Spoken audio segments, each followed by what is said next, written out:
Let's get started. Story number 1. It was a frosty January evening and the first time Brian had the house to himself since his family had moved in. His parents had gone out for a dinner party, promising to be back late, and his sister was away at college. Brian, 16, was thrilled at the chance to spend the night gaming without interruptions. The house was old, nearly 100 years, perched at the edge of a small forest. It had charm, with its stained glass windows and creaky hardwood floors, but there was also something unsettling about it.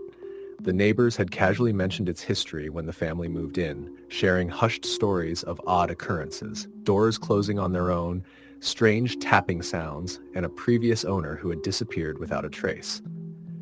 Brian dismissed the stories as nothing more than small-town superstition. Alone in the living room, he booted up his gaming console and sank into the couch. Hours flew by as he lost himself in the world of his favorite RPG. Outside, the wind picked up, whistling through the cracks in the windows. The tall oak trees surrounding the house swayed, their bare branches scraping against the siding. Around 10 p.m., he paused the game to grab a snack. The kitchen, with its dim lighting and cold tile floors, felt eerily quiet.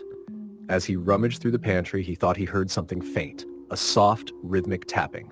He froze, his hand hovering over a bag of chips. The sound stopped. "Probably the wind," he muttered, grabbing his snack and heading back to the living room.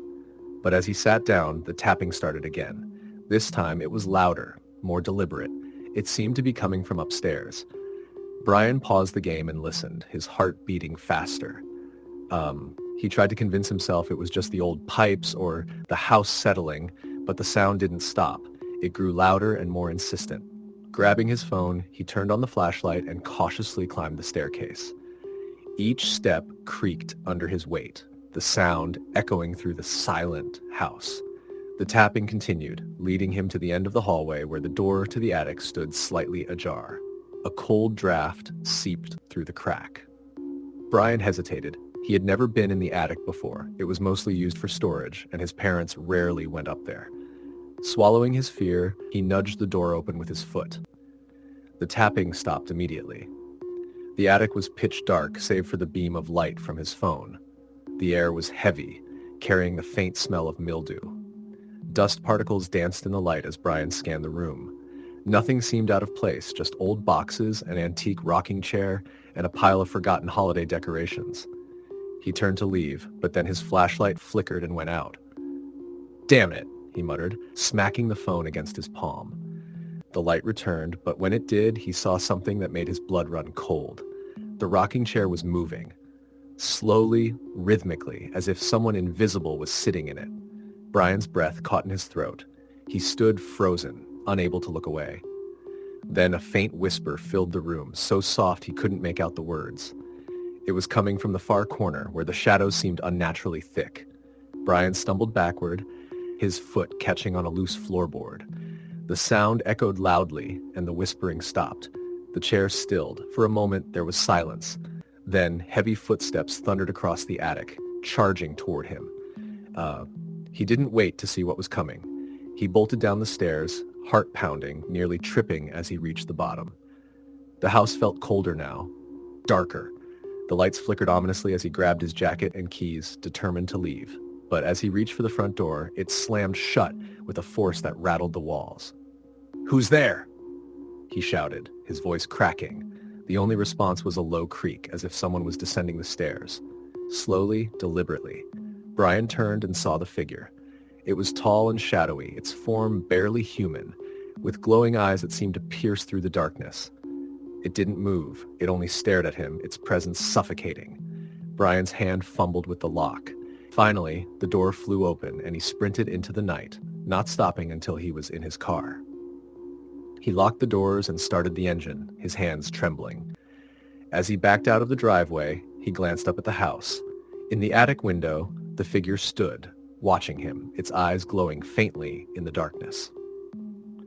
Brian spent the night at a friend's house, refusing to return until his parents were home. He told them everything, but they brushed it off, blaming his vivid imagination and the stress of being alone. But Brian knew what he had seen, and he knew he wasn't welcome in that house alone again. Story the end.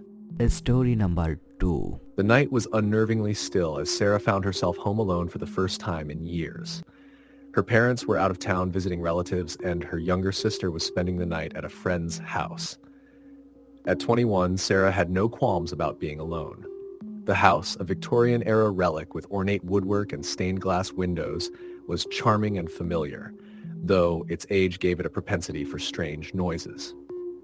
By 9 p.m., Sarah was settled in the living room with a book, the fireplace crackling softly in front of her. The wind outside howled, rattling the windows and making the bare trees sway. She had grown used to these sounds. Living in an old house meant constant creaks, groans, and drafts.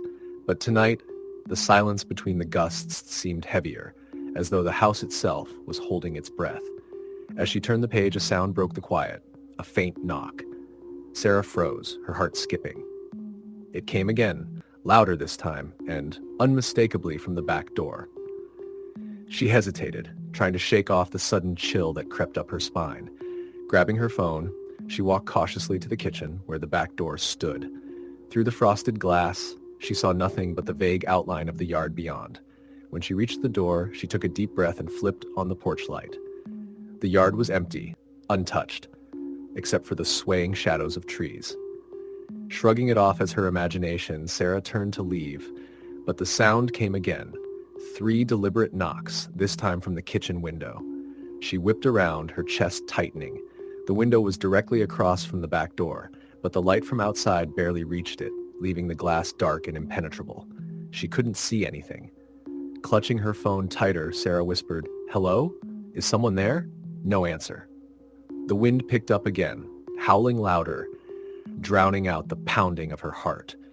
She flicked off the porch light and retreated back to the living room, locking the kitchen door behind her. Trying to calm herself, Sarah turned on the TV. The familiar glow of her favorite sitcom filled the room, and she let herself relax. But just as she started to feel at ease, the lights flickered. Once, twice, then plunged the room into darkness. Her breath caught in her throat. She fumbled for her phone and turned on the flashlight. The beam cut through the dark, revealing the living room as it was before, except now the armchair across from her was slightly turned, facing her, as though someone had been sitting in it. Her mind raced. Had it always been like that? She couldn't remember. Forcing herself to breathe, she muttered, "It's just my imagination, just the wind." But then she heard it, slow, deliberate footsteps coming from upstairs. Her blood ran cold. She was alone. She had been sure of it. She stood frozen, staring at the staircase. The footsteps grew louder, descending one step at a time. She raised her phone's flashlight toward the stairs, her hand trembling. The beam illuminated the base of the staircase, but nothing was there. "Who's there?" she demanded, her voice shaking. The footsteps stopped.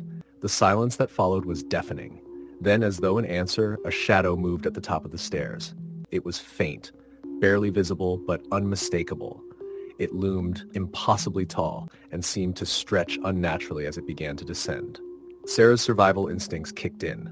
She darted for the front door, throwing it open and stumbling out onto the porch. The freezing wind bit at her face as she ran to her car, her bare feet crunching against the icy driveway. She didn't stop until she was locked inside, the engine roaring to life. As she drove away, she dared one last glance at the house. In the upstairs window, a figure stood, silhouetted against the faint glow of the moonlight. It didn't move, but Sarah could feel its gaze boring into her as she sped down the street. When her parents returned the next day, Sarah refused to stay in the house alone again. They insisted it was nothing, a trick of the mind, a dream, perhaps, but Sarah knew better. Something had been there that night, something that didn't want her to stay. Story, the end. Story number 3. It was a quiet November evening when Lydia found herself alone in her parents' century-old house for the first time. Her parents were on a weekend getaway, and her little brother was staying at a friend's. At 17, she relished the idea of solitude, but couldn't deny that the sprawling, creaky house carried a certain weight of unease. The house, built in the early 1900s, had always been a source of fascination and fear for Lydia. The high ceilings, intricate moldings, and narrow staircases seemed to hold the echoes of a long-forgotten past. Her parents had dismissed the stories of its haunted reputation, insisting they were just small-town folklore. But Lydia, ever curious, had read accounts online of strange happenings, whispers in empty rooms, flickering lights, and shadows that didn't belong to anyone. That night, Lydia decided to make herself comfortable in the living room. She curled up on the oversized couch with a blanket, a bowl of popcorn, and her favorite horror movie playing on the TV. The wind howled outside, rattling the windows as the branches of the old oak tree scraped against the siding. An hour into the movie, she heard it, a faint thump from upstairs. Lydia froze, the popcorn midway to her mouth. She muted the TV and listened intently. The house groaned as if settling into itself, but then came another sound, a soft, deliberate creak of floorboards directly above her. Her rational mind told her it was nothing. Old houses make noises, she whispered to herself, but the pit in her stomach tightened. She decided to investigate, grabbing the flashlight from the kitchen drawer and heading toward the staircase. The stairs protested under her weight as she ascended, each step seeming louder than the last. Reaching the top, she shone the flashlight down the dimly lit hallway. The air felt heavier here, colder. She peeked into her parents' room, her brother's room, and the guest room, all empty, just as they should be. Feeling foolish, she scolded herself. See? Nothing. Just your imagination. As she turned to head back downstairs, she caught a glimpse of something out of the corner of her eye, a shadow darting across the hallway. Her heart leapt into her throat. She spun around, the flashlight trembling in her hand, but there was nothing there. The hallway stretched before her, silent and empty. Determined not to let fear get the better of her, Lydia descended the stairs quickly and returned to the living room. She locked the front door and double-checked the windows, ensuring they were secure. Just as she settled back onto the couch, her phone buzzed. It was a text from her mom. "Everything okay? Don't forget to lock up before bed." She replied with a quick, "All good," and set the phone down. But as she did, the TV flickered off. The room plunged into silence, the only light coming from the glow of her phone screen. "Great," she muttered, assuming a power surge was to blame. But then she noticed something chilling. The remote was sitting on the coffee table, untouched. A shiver ran down her spine. She grabbed her phone and turned on the flashlight app, illuminating the room. Her eyes scanned the shadows, looking for something, anything, that could explain the growing sense of unease. That's when she heard it again. Footsteps, this time coming from the kitchen. Lydia's breathing quickened. Clutching her phone tightly, she crept toward the kitchen, each step feeling like an eternity. The footsteps stopped just as she reached the doorway. She hesitated before stepping inside, shining her light around the room. The kitchen was empty, but the back door was slightly ajar, swaying gently in the wind. Her heart pounded in her chest as she closed and locked the door. She reassured herself that it must not have latched properly earlier. But as she turned to leave, she noticed something that made her blood run cold. Wet footprints on the tile floor, leading from the door to the center of the room and stopping there. Lydia felt paralyzed. The footprints were too large to be hers, and there was no sign of water anywhere else. She backed away slowly, her mind racing. She needed to leave. Grabbing her car keys from the counter, she made her way to the front door, determined to spend the night at a friend's house. As she reached for the doorknob, the temperature in the room dropped suddenly. Her breath fogged in the air, and an overwhelming sense of dread washed over her. She turned her head and saw it, a figure standing at the bottom of the stairs. It was barely visible, more a shadow than a person, but its presence was undeniable. The figure didn't move, didn't speak. It simply stood there, watching her. Lydia's legs felt like lead, but instinct took over, and she bolted out the door. She didn't stop running until she was in her car, locking the doors and fumbling with the ignition. The headlights illuminated the front of the house as the engine roared to life. In one of the upstairs windows, Lydia swore she saw a faint silhouette, standing perfectly still, staring down at her. She didn't wait to confirm. She sped off into the night, her hands shaking on the wheel. Lydia never spent another night alone in that house. When her parents returned, they laughed off her story, blaming stress and an overactive imagination. But she knew what she had seen, and she knew she wasn't alone that night. Story the end. Story number 4. It was a cold and quiet Friday night when Mia found herself home alone for the first time in months. Her parents were out celebrating their anniversary at a fancy restaurant, and her younger brother was at a sleepover. Mia, at 19, was no stranger to being alone, but there was something different about tonight, an uneasy stillness she couldn't quite explain. The house was older than most in the neighborhood, a colonial-style structure that had stood for nearly a century. Its creaky floors, tall windows, and shadowy hallways had always been part of its charm. Still, there were moments when Mia felt like the house had a personality of its own. Tonight, it felt more alive than ever, as though it was waiting for something. Mia had decided to spend the night catching up on her favorite true crime documentaries. She sprawled out on the couch in the living room with a blanket and a bowl of popcorn, the glow of the TV casting dancing shadows on the walls. Outside, the wind whistled softly, and the occasional car passed by on the otherwise empty street. An hour into the documentary, she heard it, a faint thump from upstairs. Mia paused the show and sat up, her heart skipping a beat. She waited, ears straining to catch any other sound. The house creaked, as it often did, but there was nothing else. Dismissing it as the house settling, she resumed her show. Not long after, the sound came again, this time louder, clearer, like footsteps above her head. Mia froze. Her family's bedrooms were upstairs, but no one else was home. She muted the TV and stared at the ceiling, her pulse quickening. The footsteps continued, slow and deliberate, moving from one end of the hall to the other. Mia grabbed her phone and turned on the flashlight app, her mind racing. Maybe someone had broken in? She didn't want to jump to conclusions, but the thought of an intruder sent a chill down her spine.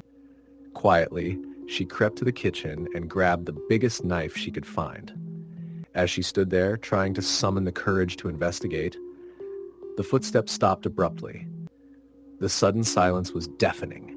Mia debated whether to call the police, but decided to check the situation first, if only to avoid explaining herself over what could still be her imagination. Slowly, she made her way to the staircase. The wood groaned under her weight as she climbed, the knife clutched tightly in her hand. At the top of the stairs, she stopped and scanned the dark hallway with her flashlight. The air felt colder here, almost icy, and her breath fogged in front of her face. "Hello?" She called out, her voice shaky. "Is anyone there?" No answer. The house remained silent. She moved cautiously, opening the door to her brother's room first. It was empty, as it should be. Next was her parents' room, equally empty and undisturbed. Finally, she approached her own room at the end of the hall. The door was slightly ajar, though she was certain she had closed it earlier. Her heart pounded as she pushed it open. The room was dark, and the flashlight's beam revealed nothing unusual, until she saw her closet door. It was wide open. Mia's stomach sank. She never left her closet open. Summoning her courage, she stepped inside the room and shone the flashlight into the closet. It was empty, just her clothes and a few shoeboxes scattered on the floor. She exhaled shakily, laughing at herself for being so paranoid. As she turned to leave, the bedroom door slammed shut behind her with a deafening bang. Mia screamed, dropping the flashlight. The room plunged into darkness, and for a moment, all she could hear was the sound of her own panicked breathing. Scrambling to pick up the flashlight, she fumbled to turn it back on. When she did, the beam of light illuminated something that made her blood run cold. There, in the corner of the room, stood a figure. It was tall and dark, its form barely human, with elongated limbs and hollow eyes that seemed to absorb the light. Mia stumbled backward, her back hitting the wall. What are you?" she stammered, her voice barely a whisper. The figure didn't move, didn't speak. It simply stood there, its presence suffocating. Then, without warning, it took a step toward her, and another. The room grew colder with each step, and a low, guttural sound filled the air, a sound that seemed to vibrate deep within her chest. In a blind panic, Mia bolted for the door, throwing it open and sprinting down the stairs. The flashlight bobbed wildly in her hand as she ran, the shadows it cast twisting and contorting around her. She didn't stop until she reached the front door, yanking it open and stepping outside into the freezing night air. She stood on the porch, gasping for breath, her heart hammering in her chest. The street was quiet, the wind the only sound. She turned to look back at the house, half expecting to see the figure standing in the window, but there was nothing. After a few moments, Mia mustered the courage to call her parents. She didn't want to tell them the whole story. It sounded too ridiculous, but she begged them to come home. They promised to leave the restaurant immediately. Not wanting to go back inside, Mia sat in her car in the driveway, locking the doors and keeping the engine running to stay warm. She tried to rationalize what had happened. Maybe she had imagined it. Maybe the stress of being alone had gotten to her. But as she sat there, something caught her eye. In the upstairs window, her bedroom window, a shadow moved. It was subtle, just a flicker, but enough to make her stomach churn. Then as she stared, she saw it clearly. The figure, standing in the window, its hollow eyes fixed on her. Mia slammed the car into reverse and backed out of the driveway, her hands trembling. She drove to a nearby gas station and waited there until her parents called to say they were home. When she returned, they found nothing unusual in the house. No open doors, no shadows, no signs of an intruder. Her parents laughed it off as a bad dream, but Mia knew better. The figure was real, and it was still in the house. She refused to stay home alone after that night, and for months she slept with the lights on. Years later, when the family finally moved out, Mia felt a weight lift from her shoulders. But she never forgot that night, or the feeling that the house itself had been watching her, waiting for her to be alone. Story the end. Story number 5. The rain fell steadily against the windows as Ethan settled in for a quiet night. His parents were out of town for the weekend, and his younger brother was staying at a friend's house. For the first time in a while, Ethan, a college sophomore, had the house to himself. It was a rare chance to relax, and he planned to spend the evening binge-watching his favorite horror movies. The house was a modest 2-story home on the edge of a wooded area. Though not particularly old, it had its quirks. Doors that didn't quite close all the way, faint creaks from the floorboards, and the occasional draft that made the curtains flutter. Ethan had grown up here and had always felt safe. But tonight, something felt different. The air seemed heavier, the shadows deeper. He ignored the feeling, chalking it up to the gloomy weather and his overactive imagination. By 9 p.m., he was sprawled out on the couch with a bowl of popcorn, engrossed in a particularly tense scene. The storm outside intensified, and a crack of thunder rattled the windows. Then came the knock. It was faint at first, barely audible over the sound of the rain. Ethan paused the movie, straining to hear. A second knock followed, louder this time, coming from the back door. His brow furrowed. Nobody should have been at the house. It was late, and his parents hadn't mentioned anyone stopping by. Grabbing his phone, Ethan got up and walked to the kitchen. The back door had a small window, and he hesitated before peeking out. The backyard was dark, illuminated only by the occasional flash of lightning. He couldn't see anyone. "Hello?" he called out, his voice wavering slightly. No response. He stood there for a moment, listening to the rain. Just as he turned to walk away, a third knock came, this time from the kitchen window, just a few feet from the door.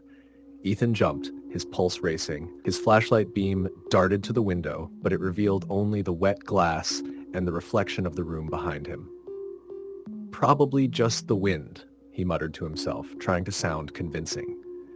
Returning to the living room, he locked the back door and double-checked the front door for good measure. Settling back onto the couch, he resumed the movie, though his focus was now divided. Every sound seemed amplified. The rustling of the wind, the ticking of the clock, the occasional creak of the house settling. And then, something new. Footsteps.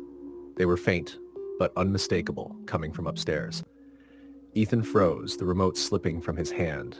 His eyes darted to the staircase, partially visible from where he sat. He told himself it had to be his imagination, or maybe the sound of rain trickling through the gutters. But the footsteps continued, slow and deliberate, moving from one end of the hallway to the other. Ethan grabbed his phone again, activating the flashlight.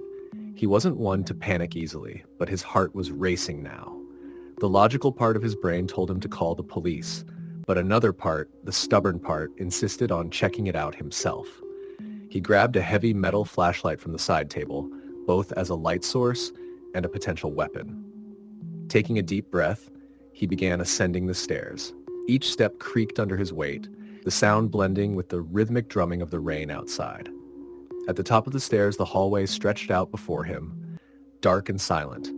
The air felt colder here, and the faint smell of damp wood lingered. Ethan shone his flashlight down the hall, sweeping it across the closed doors of his parents' room, his brother's room, and the bathroom. "Hello?" He called again, his voice breaking the oppressive silence. No response. He opened the first door, his brother's room. It was empty, as it should be. He checked the closet, even though he knew how absurd it felt. Nothing. The second door, his parents' room, was similarly empty, the neatly made bed undisturbed. Finally, he reached the bathroom. The door was slightly ajar, and a sliver of light spilled out from within. Ethan hesitated. He didn't remember leaving the light on. Gripping the flashlight tightly, he pushed the door open. The bathroom was empty. Nothing seemed out of place. He exhaled, relief washing over him. Maybe it really was his imagination. He turned off the light and headed back down the hall. And then behind him, a door creaked open. Ethan spun around, his flashlight beam landing on his own bedroom door. It had been closed when he came upstairs, but now it was open just a crack. His heart hammered in his chest as he stepped toward it, every instinct screaming at him to turn around and run. He pushed the door open fully and stepped inside. The room was dark, the curtains drawn, the beam of his flashlight swept over the bed, the desk, the closet. Nothing unusual. But then, as the light moved toward the corner of the room, it caught something. A figure. It was barely visible, a dark silhouette that seemed to blend with the shadows. Its form was unnaturally still, its head tilted slightly as though it were watching him. Ethan stumbled back. His breath caught in his throat. Who are you?" he managed to choke out. The figure didn't respond. It didn't move. Ethan backed toward the door, his hands trembling. As he reached for the doorknob, the figure shifted. It was subtle, a slight twitch of its head, but enough to send him bolting down the hall. He flew down the stairs, nearly tripping as he reached the bottom. Grabbing his car keys from the counter, he darted out the front door into the pouring rain. Once inside the car, he locked the doors and started the engine. He sat there, breathing heavily, staring at the house. The windows were dark, but he couldn't shake the feeling that he was being watched. As he backed out of the driveway, he glanced up at his bedroom window. The figure was there, standing motionless, its face, if it even had one, pressed against the glass. Ethan didn't stop driving until he reached a friend's house, where he spent the night. He told his parents everything when they returned, but they found no signs of an intruder. He never stayed home alone again. Story the end.